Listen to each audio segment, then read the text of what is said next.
Pour le moment, je dirais que tous les outils sont en place actuellement pour relever le secteur pharmaceutique. Nous avons effectivement remarqué qu'il y a eu un moment où un désordre s'est implanté dans le secteur, surtout en matière de vente du médicament. Alors, le ministère de la Santé publique a d'abord travaillé sur la régulation, la mise en place des textes de loi qui réglementent le secteur pharmaceutique, qui ont été promulgués en 2020.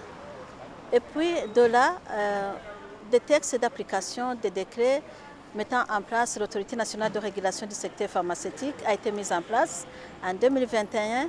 Maintenant, il est opérationnel, il a commencé à travailler, mais nous essayons de le renforcer, de mobiliser des fonds pour renforcer les actions de la BREMA, qui est l'Autorité nationale de régulation du secteur pharmaceutique.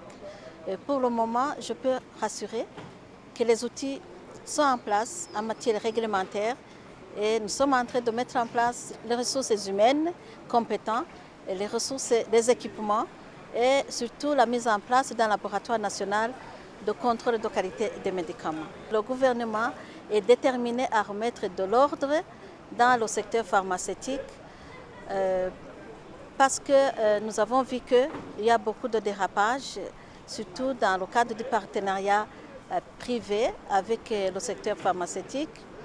Et nous voulons protéger la population, protéger le consommateur, protéger la santé de la population. C'est pour cela que nous voulons travailler beaucoup, mettre beaucoup d'énergie dans ce secteur.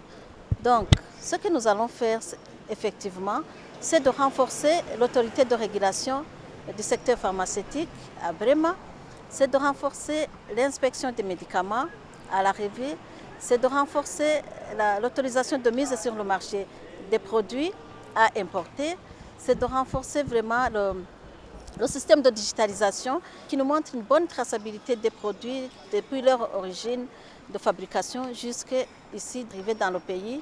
Et nous allons aussi renforcer la digitalisation du médicament à partir des dépôts pharmaceutiques, du dépôt national jusqu'au consommateur. Nous sommes en train de renforcer l'information sanitaire et logistique du médicament, digitaliser le système pour qu'il y ait aussi une traçabilité au niveau local et au niveau de la consommation nationale.